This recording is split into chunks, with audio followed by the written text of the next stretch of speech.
Hello, everyone, and welcome to another episode of The Operations Room, a podcast for COOs. I am Brandon Mensinga, and as always, joined by my amazing co-host, Bethany Ayers. How are things going, Bethany? They're going better than they were a few days ago, Brandon, when I was just throwing up all day long. I went out to dinner with somebody the night before, and so I was thinking maybe food poisoning, but he was absolutely fine. So I'm thinking some sort of bug. And it wasn't, in terms of the world of norovirus that I've experienced, it was on the much lighter end. I had a horrific experience once when I was on holiday in the Cotswolds where I entered another dimension.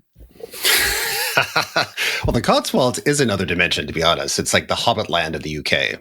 We were at Waitrose buying stuff because, of course, because, that's what you do, I guess, when you're in the Cotswolds. That's the only place to shop. It's all premium Waitrose oriented. Yeah, us and the Beckhams. And towards the end of the Waitrose, I was like, oh, I'm feeling quite tired, a little bit off. And by the end, by the time we got back to our little cottage, that was it. And then I was just somewhere else. But this time it was not nearly so bad. So couldn't work Tuesday, half worked yesterday. Today's Thursday, and I think I'm back. I always find it super frustrating when you're sick like that. It's like you have plans, I always feel like I have plans for my week, plans for my day, and now I'm totally screwed. It's like I can't do half the things that are expected of me and also that I want to do. Yeah, so I was quite frustrated. As unlikely as it seems, I actually went out to an event last night for networking purposes, which I feel like I rarely do these days outside of the Operations Nation conference that we gone to. So this one was called Scaling to Exit, and we were at the TechSpace building, the new TechSpace building. It was sponsored by a company called Adapter, and Adapter is a bit similar to Talentful, I guess. I met the founder, super nice guy. He actually kind of noted to me that 95% of how they win business is kind of outbound or coldish outbound. So what he was saying to me was that these events that they're putting on now are like a new strand of their marketing that seem to be yielding benefits to them in terms of trying to build relationships and referrals and these sorts of things. I'm surprised that they can actually have a business right now just because so many talent professionals were let go in the last 2.5 years. I would think the market would just be awash with them, and that most businesses who are looking to hire could just bring in a talent team rather than outsource. It wouldn't seem like now is the outsourcing time, but yet it is. Yeah, I mean, I didn't ask him that question directly. It's probably like a very good question to ask, to be honest, because I think Talentful, I've some intimation somehow they've struggled or they've had to reduce headcount to some extent, which may not be true. I might just be making that up, by the way. Heard it here first, maybe. Yeah. Exactly. Watch out for your jobs. But to your point, that is the reality. That is so true. I have so many talent acquisition friends out there that are quite good, that are not finding jobs, or the jobs they are finding aren't the right ones, or the salaries aren't quite what they want. And so the market definitely is not great. But anything interesting happened at the event? The panel had one of the VCs from 8 Roads, which is always interesting. 8 Roads tends to be quite a smart bunch of folks with interesting thoughts. One of the things that they talked about, and this is kind of very much like a venture capital talk track that I hear pretty consistently, is about how to go into the US market. It's fascinating to me because when I hear people talk about this stuff and how seemingly big and challenging and complex it is, I always think to myself, like, that is not true. There's so many other things that are more challenging and more difficult to do, to be honest, than going to the US as a market. There's kind of like pretty straightforward playbooks to make the US expansion pretty successful. If your primary market in the US that you're going after from the outset is more New York oriented, I would say, in terms of the East Coast, and in particular New York City, as we all know, going into the US is very expensive when it comes to sales reps and marketers and these sorts of things. And that's the big bugbear, which is just purely the cost associated to it. If you land in Toronto, that is the answer, because Toronto, in terms of talent in the city itself for B2B SaaS, huge amounts of talent. They actually produce a tremendous amount of high quality engineers coming out of the University of Waterloo. And the cost base is on average, and I experienced this myself to my former company, is roughly 60% of what we would have paid if we had actually landed in the New York City area and hired sales reps and customer success reps in that space. So that's one part, which is the cost. The second part is the access, because Toronto, from a flight perspective, is like less than an hour. The airport literally is in Toronto, the city itself. And I remember my condo that I had at the time in Toronto, I literally could walk to the airport in 15 minutes. So that would be my 2 bits, which is if you're going to New York City, don't go to Toronto. It's a better idea. It's an interesting one. We didn't go the Canada route, but we had everybody in Canada getting in contact with us for inward development. So there was like the federal government of Canada trying to get us to invest. And then we had these competing ones. So we had the Montreal people, we had the Toronto people. Every level of government had some representative trying to sell us theirs. And they did have like, they had special visas, really fast visas to get your UK people settled easily. They had visas where you could easily import tech talent from other countries quickly. I don't think there was like an R&D tax credit the way there is in the UK, but I think there were some sort of financial incentives. They were really selling it hard. Yeah, I think in that respect, Justin Trudeau and the Liberal government's been very progressive about ensuring that you can actually very easily get talent into the country. So if you're actually coming from the UK, it's not that difficult to get the appropriate visas for your staff versus the US, which is much more difficult, I think. And it wasn't just your staff. It was also like if you found good talent in another country, you could hire them and bring them into Canada quite easily, like even if they weren't pre-existing staff. This is all pre-COVID, so I don't know what's happened post-COVID. Canada House was actually my final meeting as London was shutting down. And I think it was like halfway through our meeting, we had to cut it early because the world had just ended. And so Canada House for me. The memory is linked to COVID very directly. Yeah, part of the COVID moment. So we've got a great topic today, which is how to prepare for an IPO. We have an amazing guest for this, which is Trecilla Lobo. She's the former CPO, Chief People Officer for Tier Mobility, former SVP of People for Benevolent AI, and the former CPO for Receive Bank. So a lot of wonderful tech companies under her belt. And Trecilla truly is an expert in this space. So before we get to that, we will have a bit of a chat back and forth as usual, but we will turn the tables on Brandon. So we will see how this goes. But what we're going to talk about today is not IPOs. We're going to talk about your exit at SwiftKey and experiences that you had within that. Microsoft ended up buying you, but why did Google not? You would think that Google would have to just sucked it into not the iOS, whatever the Android version is. You can tell I'm a real Apple person. The Android operating system. We were courted for acquisition, I think pre the Series B, I think at that stage by Facebook, and Facebook had come to us, and this is before they had a London office. And what they said to us was like, look, we love your company. We love the product.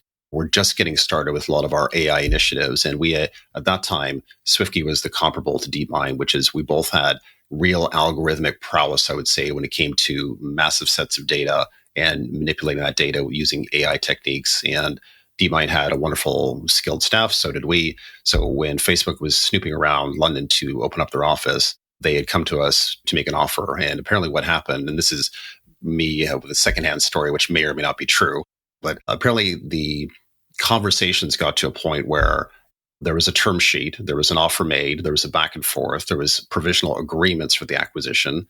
And then late stage, the founders of SwiftKey pulled out and declined the offer. What I heard was that they were primarily concerned about what they were going to do with staff. And I think for the founders, that is not what they wanted to do. They declined the offer.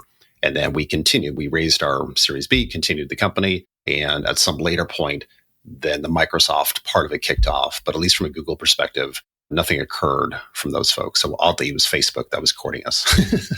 Which is also an interesting question. So the founders wanted to save staff and therefore turned down the Facebook acquisition.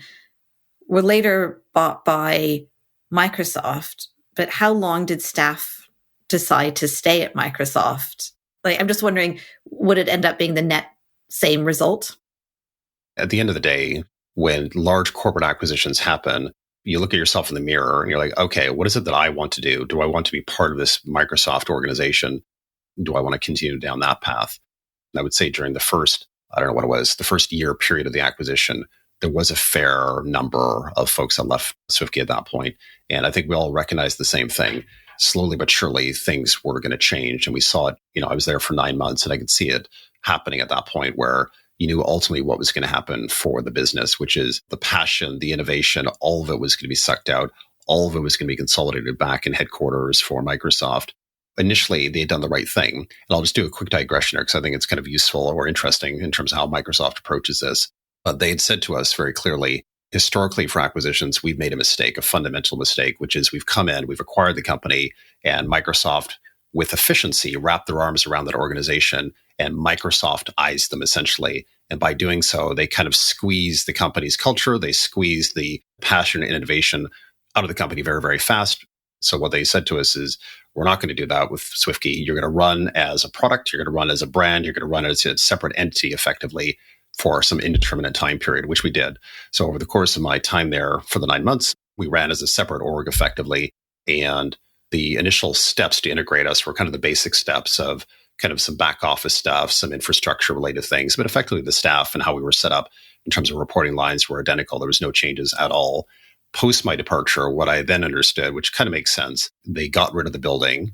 They moved into the actual London office with the other Microsoft team members, and mostly it was kind of mobile app teams that were co-located with. So that kind of made sense. And eventually all the decision making and all the key roles all got put back in headquarters back in Seattle. And I think that was the final stake in the heart of the passion and innovation around the business at that point. And that was some time on. So I think what they did was like a slow roll effectively. But in doing so, the remaining people that still work with Microsoft today that are SwiftKeyers, I would say there's a handful of them.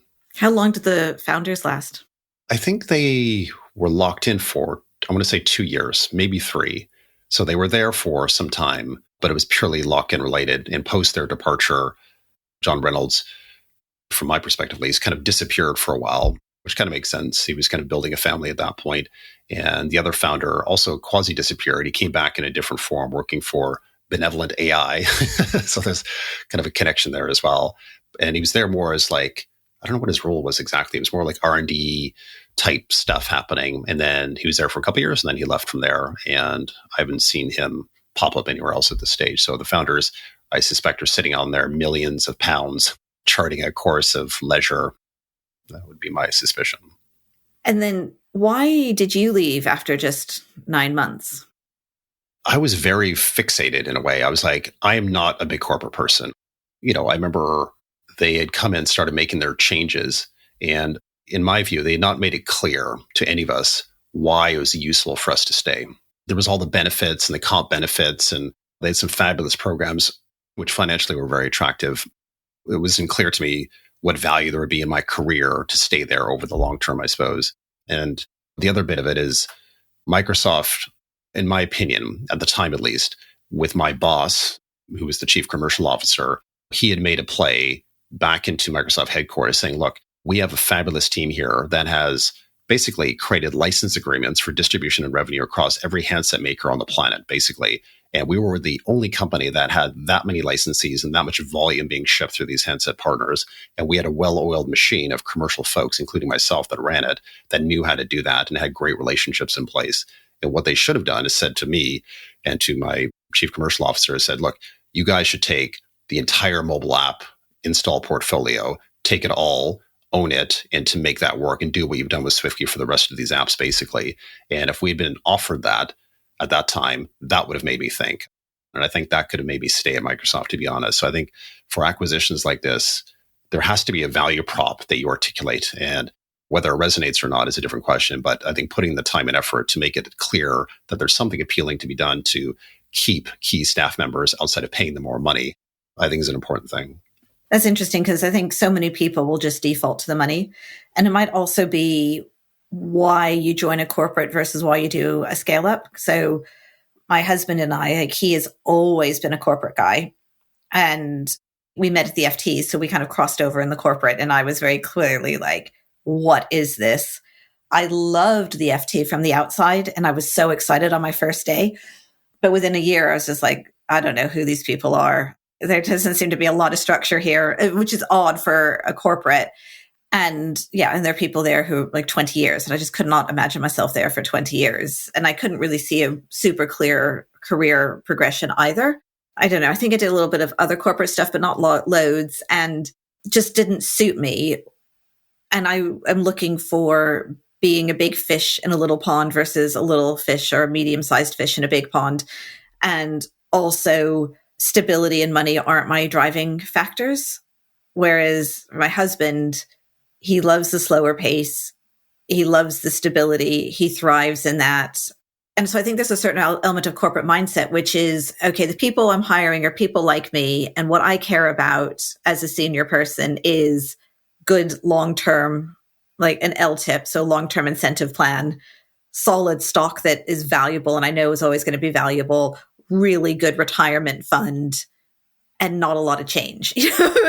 And it's not around like the actual meaningfulness of it or the romanticism of it. And so I think you have people who have chosen self-selected Microsoft who are like, but look at all of these reasons why I chose it. Isn't it amazing? And not understanding that people are motivated by different things. No, I think you're exactly on point here. I think there's just a categorical DNA mindset that makes one or the other appealing in ways for personalities. Post Microsoft now, I have a very clear sense of why people stay there for 20, 25 years. And it's exactly what you said, which is they continue to layer on share option, whatever they call them there. I don't quite know the LTIP stuff, but they layer them on year in different ways. So by the time you're there for like 10 years, 12 years, 15 years, you have such a massive vested stake to continue to stay with Microsoft. It's incredible. So the first couple of years, it's not, opportunistically, it's not that bad to opt out. But if you're there for a decade, there's a massive hit that you take by opting out of that stage, which means that financially people don't. So there is a real glue, I guess, for employees over a certain time period. Well, I guess there's two things, like don't mind the slower pace, don't mind not having as much influence, but also because everything is just a magnitude larger, you could have somebody who doesn't have a lot of influence running a team of 150 and a P&L of 100 million, and you're like, or 60 million or whatever. So it's like actually in the scale up world, a massive company. And in Microsoft, it's a department head. There's benefits to the corporate world. We just don't happen to like those benefits. Although I guess you're ruminating and reminiscing that maybe you would have liked them better had you stuck. Yeah, well, it's funny because even as I'm just saying it right now, I'm sure I would have hated it. I would have hated my life for the entire decade. It's funny how your mind works sometimes when it comes to financial things. You're like, okay, I don't know, trying to like balance your desires and aspirations and what you like versus the financial side of it always, I think. And also like how much money do you need to be happy? Or, because I definitely feel like there's a certain element where you definitely need money to be stable, have a nice life. And people who have money are happier than people who don't have money when you reach a certain amount. And then after that, it's a very rapid diminishing returns. And it's kind of like figuring out where's your diminishing returns moment where the money brings happiness and stability until it doesn't, because how you get the money kills your soul. Yeah, I think that's bang on. Once you get to that threshold, it kind of doesn't matter in terms of your happiness index. I guess this way, what is that amount? Because I feel like everything creeps up on you as you get older, which is what you thought was a fabulous salary that would be like more than enough becomes not enough when you have dependents and other obligations and these sorts of things. And it's not because like I'm sitting here spending money on, nice shoes and clothes, which I never buy anymore anyways. It's all to do with like family oriented type activities, I guess, and kind of expectations around that. It's so true. I remember being in my 20s and being offered a job, and it was just like, I can't remember how much money it was, but it felt like an insane amount of money. And I was like, how could I possibly spend that? And then suddenly like bigger house, mortgage, then the kids come around, and we chose a house in an area where we could do state schools, but then the kids have learning difficulties. And so state schools aren't going to work. And then suddenly you're in private schools, and suddenly all that money that you thought was going to be an insane amount that you could never get through is just not enough. And you have to go for your next salary. And it really, in the same way that they say that a task will expand to the full amount of time that you have, your salary will be consumed. Will expand to your salary, and without even noticing it. What is interesting is, what do you do when you exit? Do you stick? I suppose the financial part of it is part of your contemplation, isn't it? Whether you stick or how long you stick. And is the money enough to make you stay? Which I guess there's lessons for if you're the acquiring company and you want people to stay. What do you do beyond tying them in with money? Because clearly money's not enough. What are the motivations? And I think very specifically, if it is a scale-up company that is Series A, B, C, those people have a very particular mindset for what they want in companies, and it's different from a corporate company. So how that corporate company deals with that, and what kind of value prop they deliver back to those people to keep them and to attract them outside of the money piece of it, I think there's some space there for people to be smart and do some kind of make some interesting arguments back to the employee base saying, look, this can be fabulous for you, and here's the reason why. So let's park it here, and we will move on to our conversation with Trecilla Lobo. What is unique about the IPO journey that is distinctly different than an exit or a fundraising event? So the IPO journey itself can take months, if not years, to prepare. And for me, that was one of the key things that I learned. So in my previous companies, we've been through funding rounds several times. It didn't take as much time to prepare. There weren't as many complexities as the IPO journey. So one of the key things, if I look at it internally, a funding round is not necessarily an exit event for employees. So if you look at it from a people lens, actually an IPO is a liquidity event for employees. So it's pretty big, I would say, from that context. And does that mean that you have to worry about staff attrition after the event? Does everybody run away? It depends on what's in it for them. So I would say a post-IPO company may not be necessarily what people want to. Like, a lot of people are excited about startups, scale-ups. And once you get to IPO, it may not necessarily be a company that people want to work for. Or it could be, the journey that people want to do. And one thing I definitely learned along the way is you can't assume for sure. So really considering the retention piece is quite key of your critical talent, but also assessing what it means for individuals. So if it's a liquidity event and they're able to pay a part of their mortgage, buy that new Ferrari, which may be the case, may not be the case, are they going to stay? And if so, are they going to rethink their career, their own journey, and probably maybe a time at which they would exit? So those are the considerations that you have to have in an IPO journey for sure. So the company's decided we're not going for more fundraising. We're not going to exit per se for a strategic acquisition in this case. We've decided the business is in a state whereby we believe we can actually pull off an IPO. So from a people lens, when that decision is made, what is it that you then do to start planning out and mapping out that IPO to happen?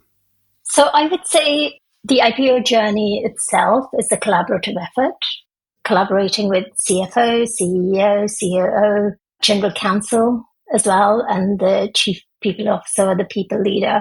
So it's basically your whole exec team and the board involved as key stakeholders in the whole process. As a people person, one of the key things that we had to do is really think about what are the key project streams involved in terms of preparing for the IPO journey, and then who should own those elements. And whilst you're going through the IPO readiness journey, you also have to deliver business as usual. So you still have to meet your targets, you still have to scale, you still have to grow, and you still have to deliver on the results. So really carefully considering the resources that you need, the expertise that you need, so you don't have a team that's overstretched and under-delivering is quite key. What are those work streams? So if we had to kind of package up the playbook of the 3, 4, 5 work streams, what is that? So you have the financial performance element that you have to consider. You have the regulatory compliance, because depending on where you're going to list, there are whole regulatory and compliance requirements. There's the corporate governance requirements as well. So for instance, things like board structure, executive compensation, and then the internal controls. You have internal investor relations that you have to consider.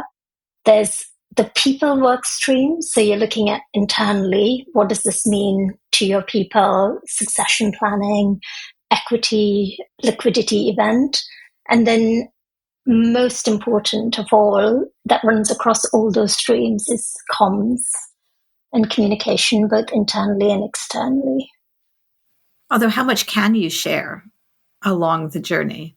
Whatever you're sharing externally, you should share internally first, because it's all about building that trust and transparency with your teams.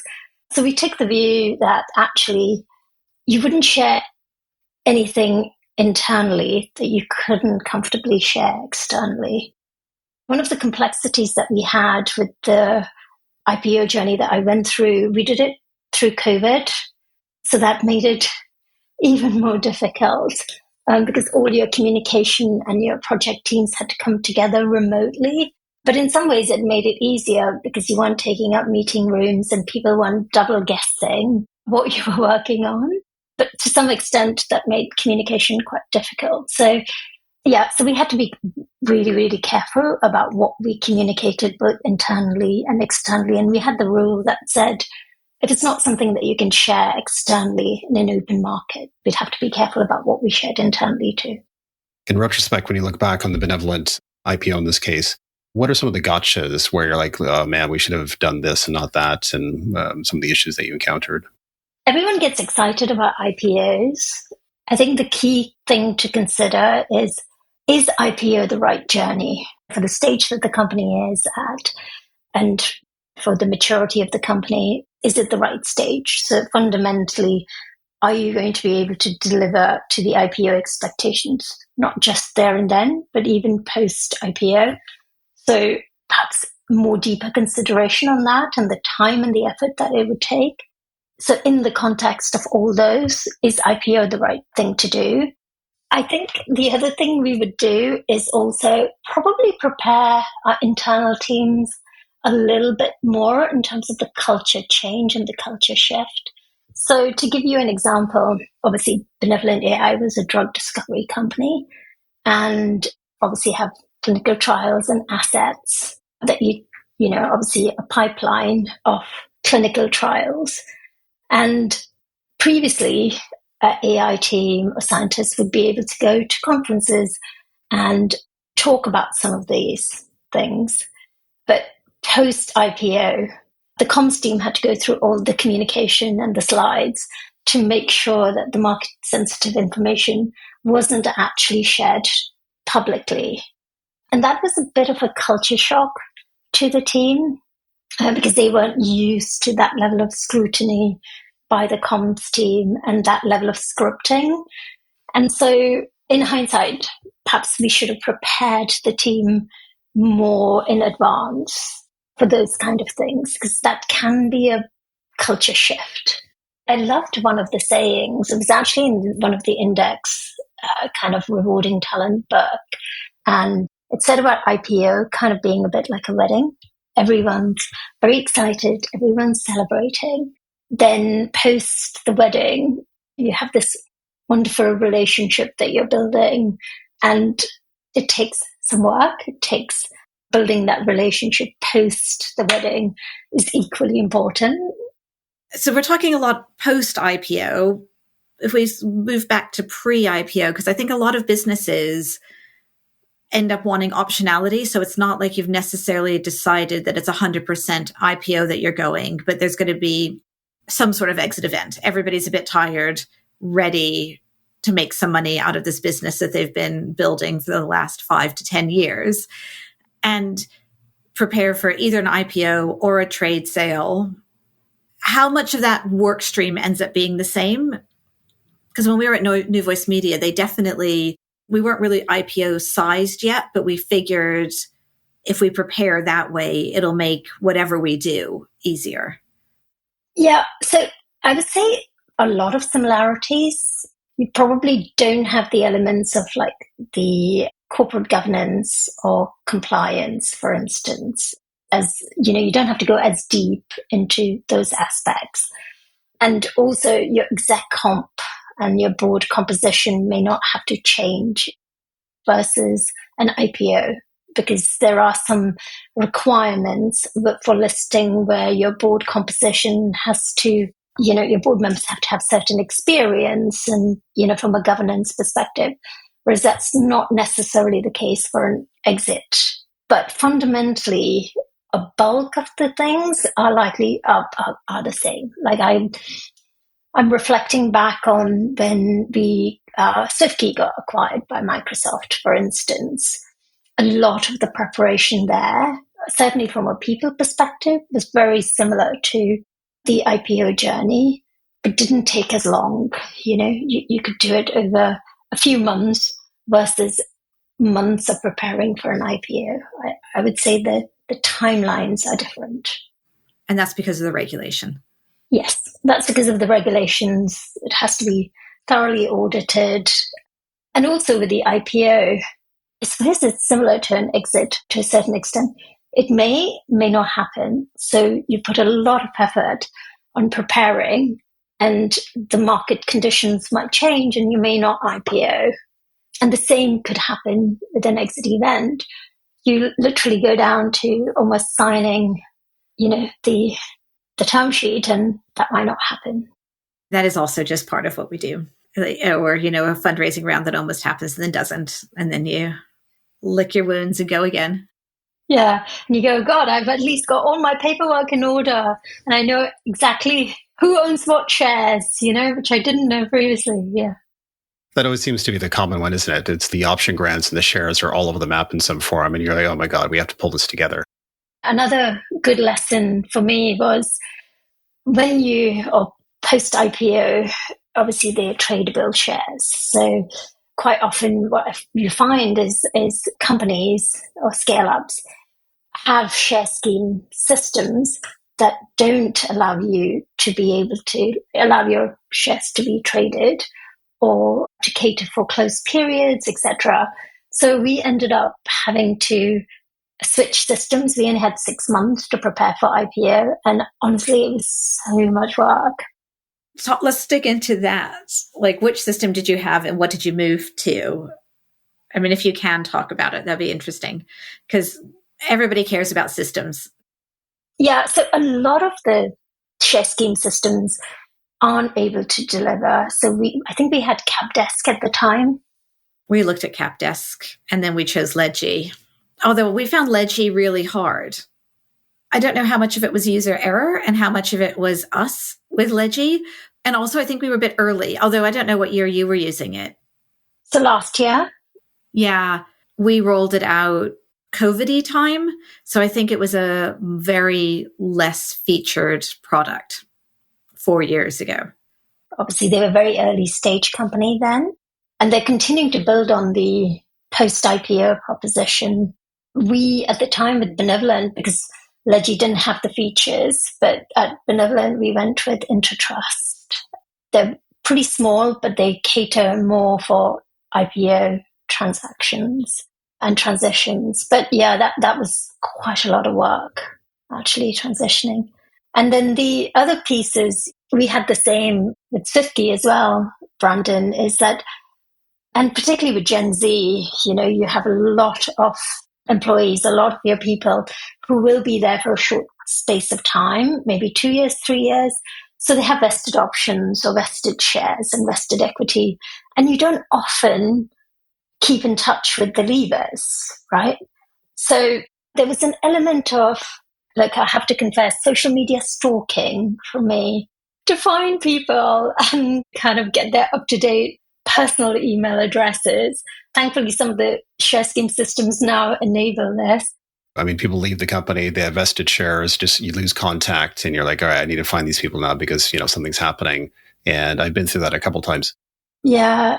And so one of the big things that I now do, particularly for the share scheme systems, is as they're marked as a leaver, it flips to their personal email address.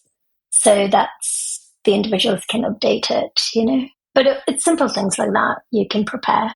My question is Carta, because Carta seems to be buying everything and everybody. Have you had much experience with it? Because I think they bought CapDesk. They bought another thing that does SPVs called Vauban that was French. They seem to be stalking me all the time. Any good? So I thought CapDesk bought Carta. Oh, maybe, but then did they rebrand as Carta? I get emails from Carta, not from CapDesk, but okay. I've used Carta as well previously. Again, limitations in terms of the IPO journey. I've not seen them deliver that element. ShareWorks is another one that I've used. Great system, not great functionality, reporting. It also depends on locations. So how many locations you have, your share schemes complexity. So a lot of companies, as they scale, will have one main plan and then loads of different sub-plans based on different locations. And so can these systems cater for those complexities is another aspect that I would really consider. And if they can't, switch pretty early on before it starts getting too complex, Otherwise, all you're doing is just a lot of workarounds. That is the rule of thumb for everything in a startup, because you're always like, oh, is that a big enough problem to address today? No, there's something that's more of a problem. I'll address it tomorrow. And I can guarantee you, no matter what that is, once you address it, you're like, why didn't I do this 18 months ago? I was talking to founders of a company where they know they need to change their name. And this actually happened to us in New Voice Media. We didn't want to change our name. It was long. It was a bit old fashioned. We had the longest email address in the world. And when we first went NVM, we just figured that would be an easier one. The domain for NVM, because it's a 3-letter domain, somebody owned it and they wanted like 150,000. I'm like, oh my God, that's so much money. No, we'll never buy it for 150,000. And then we raised money and then we went and they're like, oh, you've raised money, 300,000. I'm like, no, we'll take it for 150. Like, nope. And we never, ever, ever bought the domain, and we never ended up switching our name because it just got to be too long and it would just be too much effort. So just like a general piece of advice is, if you think you should do it and you know you're going to have to change it at some point, now is the time to do it. Yeah. And honestly, I would say go through your IPO checklist and actually make sure that it can meet all those requirements, because it really is, it's a lot of work. And going through an IPO journey itself is quite a lot of work, and there's a lot of communication. You don't want this to be an additional piece of communication, right at the last stage. So things that you can preempt early on just give you or buys you so much more time to do the other important things that you should be focusing on. So some of those preemptions, because I am thinking there's the Chinese, it just reminded me of the Chinese proverb of, when was the best time to plant a tree 20 years ago? When's the second best time to plant a tree today? And this is what we're doing. So for those of us earlier in, what should we do tomorrow in preparation for the IPO that might be happening in 4 years' time? What can we do today to make our lives easier in the future? Let's start with basic housekeeping. Even things like look at your share schemes, look at whether you have the right records of people who have left, what's vested, what's unvested. The system that you're using, have you got the right kind of tools in place to deliver this? If I'm thinking of it from a people lens, I would say, have you got the right share scheme system? Have you got the right payroll system that can talk to, the share scheme system to your HRIS? Get those basics in place. And then there are other things that you can do. Like, for instance, you can start looking at your policies, your frameworks, your procedures from a compliance perspective. Your company will be audited, and is it audit ready? And so what are the steps that you need to have in place to really help with that? So, even things like code of conduct, policy, boring stuff. I would say education as well around equity. So things like, what is an insider? Will you be classed as an insider in that event? Because people find it quite difficult. I know this information, hence I can't trade. Closed periods. You might go through the IPO journey, you rung the gong, and everything's done, but you can't sell your shares because we're in a closed period. And what does that mean? So setting those expectations early on, I think, is quite key. It avoids disappointment. And also getting your share scheme really in a place that it caters for post-IPO world is important. So you may not give equity to everyone in the company, but actually thinking about what your compensation philosophy and structure looks like is something you can prepare in advance. How do you prepare your share option scheme for post-IPO? What are the things to think about? Again, because you had different kind of tax implications, if you have things like EMI, or if you have options versus actually shares in a listed company. So You may need to switch them to RSUs if you haven't already. For instance, you may have an employee share scheme, save as you earn scheme that you might want to offer to employees. So you can offer different things post-IPO that you may not have been able to do pre. So really thinking about that. You probably, in startup scale-ups, you provide more equity and low base. So you might give a lower base salary and more equity. In a post-IPO world, you may not be able to do that because you have limitations in what equity you can offer. So in which case, you may have to offer a higher base but lower equity. So that blend and your reward philosophy will be, and framework might be different. Where are the areas where you absolutely need to invest in expertise, outside expertise? So I would say legal. I would say Remco advises. So advising the board on executive compensation, long-term incentive plans, the remuneration policy itself, which is part of the IPO framework, compliance framework. So enlisting like a Dan Harris, for instance, who are experts in this area. It's really quite key. So the ones I would say that we really enlisted are legal advisors. Obviously, you may have like investor relations experts, depending on the expertise that you have internally. We also engaged with comms experts, so external comms company. And actually, we ended up speaking with Deloitte because I didn't know Dan Harris at the time. Because you have to do a lot around exec comm. I think a big chunk of my role ended up being focused on exec comm and Remco. So getting benchmark for exec compensation, exec equity, because they are also subject to shareholder votes. And you do need those expertise, external expertise there. So when you think about the COO, what is it the COO should be doing to get ready for that IPO? So if you had to call out 3 tasks or 3 areas of focus for the CEO, what would that be? They could be the glue to bring everyone together. It'd be great to have a CEO oversee and bring people together, but having somebody who could bring all these project streams together and really kind of run this. I would say the other piece would be post-IPO strategy. So perhaps working with the CEO, CFO to oversee what that would look like whilst this team is just preparing for the IPO, perhaps overseeing that post-IPO strategy part would be quite key. And also, look, not all people leaders get as involved on the compensation or equity side. So depending on the CEO's strengths, and what they like doing, that could be an area as well if there are gaps. If our listeners can only take one thing away from our conversation today, what's the one thing they ought to remember?